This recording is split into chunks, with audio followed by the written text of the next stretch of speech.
Hello students, I again welcome you on my YouTube channel law business गुरु। आज की video के अंदर अपन discuss करेंगे प्रॉब्लम्स इन इंडियन एग्रीकल्चर। ये मेरा एग्रीकल्चर चैप्टर का थर्ड वीडियो और सर अपन ये वीडियो 12th बोर्ड स्टूडेंट्स के लिए जो इंडियन इकोनॉमी की पढ़ाई कर रहे हैं उनके लिए बहुत इंपॉर्टेंट है। तो डिस्कस करते हैं problems in Indian agriculture. Sir Hindustan के एग्रीकल्चर के अंदर क्या क्या प्रॉब्लम्स आती है?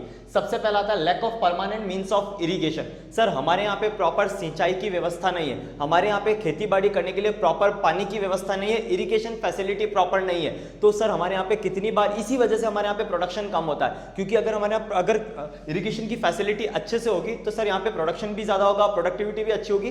तो सर हमारा जो एग्रीकल्चर है बेसिकली डिपेंडेंट किसके ऊपर है? बारिश के ऊपर। इसके अंदर एक पॉइंट भी है सर, बेसिकली जो हमारा एग्रीकल्चर है किसके ऊपर डिपेंडेंट है? सर बारिश के ऊपर डिपेंडेंट है। अगर बारिश के ऊपर डिपेंडेंट है और अगर प्रॉपर बारिश होगी और प्रॉपर अगर हम गाँव में डैम्स वगैरह बनाएंगे, प्रॉपर सिंचाई की व्यवस्था करेंगे, इरिगेशन फैसिलिटी करेंगे, तो अगर इरिगेशन फैसिलिटी अच्छी होगी तो हमारे यहाँ पे फसल अच्छे से उगेगी। लेकिन हमारे हिंदुस्तान के अंदर आज भी बहुत सारे ऐसे स्टेट्स है, बहुत सारे ऐसे गांव है वहां पे इरिगेशन फैसिलिटी अवेलेबल नहीं है। तो एग्रीकल्चर के अंदर एक तो प्रॉब्लम ये आती है। सेकंड आता है डेफिशिएंसी ऑफ फाइनेंस। हमारे यहाँ पे जो किसान है उनके पास पैसों की सख्त कमी है। सर किसान क्या करते हैं, अगर उनके पास खेती बाड़ी करने के लिए पैसा नहीं है तो सर वो ये तो बैंक से कर्जा लेते हैं, लोन लेते हैं, या जमींदार के पास जाते हैं और जमींदार उनसे heavy rate of interest charge करता है। तो उनको यहाँ पे बड़ी दिक्कत आती है। उनको पैसा बहुत चाहिए होता है खेती बाड़ी करने के लिए और उनके पास पैसा होता नहीं है, तो जमींदार के पास जाते हैं और हाई रेट ऑफ इंटरेस्ट भरते हैं या फिर बैंक से लोन लेते हैं।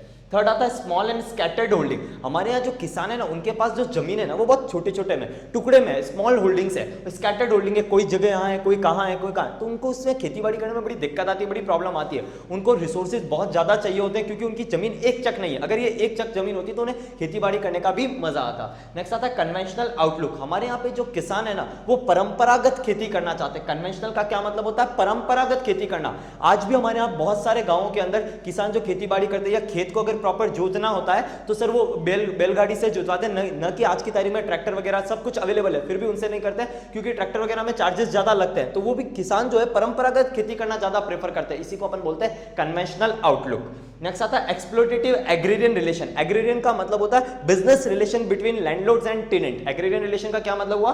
Business relation between landlord and tenant. तो यहाँ पे भी बड़ी दिक्कत आती है। सर किसान जो जमींदार होते हैं वो क्या करते हैं, वो अपने किसान को बोलते हैं कि भाई टिलर्स ऑफ सॉइल जिसको अपन बोलते हैं, वो बोलते हैं कि सर मेरी ये जमीन है, इसके ऊपर तू खेती बाड़ी कर और जो भी उगे उसमें से 50% मुझे देख लेना। बारिश हो नहीं हो मुझे उससे कोई लेना देना नहीं है, फसल उगे नहीं उगे, मुझे तो क्या 50% खेती बाड़ी कम से कम चाहिए। जैसे कि अगर मैं एग्जांपल लेता हूं कि मान लीजिए इस खेत में 10 बोरी गेहूं उगते तो मुझे कम से कम 5 बोरी गेहूं तो चाहिए। मैं देखने भी नहीं आऊंगा कि वहां खेती बाड़ी हुई नहीं हुई, बारिश हुई नहीं हुई, मुझे तो 5 बोरी गेहूं चाहिए। और अगर कितनी बार 5 बोरी गेहूं नहीं उग पाए या 10 बोरी गेहूं नहीं उग पाए तो सर तो जमींदार होता है वो जाकर किससे लड़ाई कर लेता है? सब जो टिलर्स ऑफ सॉइल है उनसे जाके लड़ाई कर लेता है। तो इनके बीच में दोनों के बीच में बिजनेस रिलेशन आ जाता है। इसको बोलते हैं एक्सप्लोटेटिव एग्रीरियन रिलेशंस। और लास्ट आता है lack of organised marketing system. हमारे यहाँ पे जो किसान होते हैं ना उनके पास प्रॉपर मार्केटिंग की सुविधा अवेलेबल नहीं है। जैसे कि अगर जो किसान होते हैं वो खेती बाड़ी करके क्या उनको अपने गाँव में ही बेचना पड़ता है। गाँव में जो साहूकार है उन्हीं को कम रेट में अपना फसल बेचनी पड़ती है क्योंकि उनके पास प्रॉपर मार्केटिंग के लिए मंडियां अवेलेबल नहीं थी। लेकिन आज की तारीख में क्या हो गया, मार्केट में मंडीज अवेलेबल है, किसान अपनी फसल को इजीली मंडी में बेच सकता है और अच्छे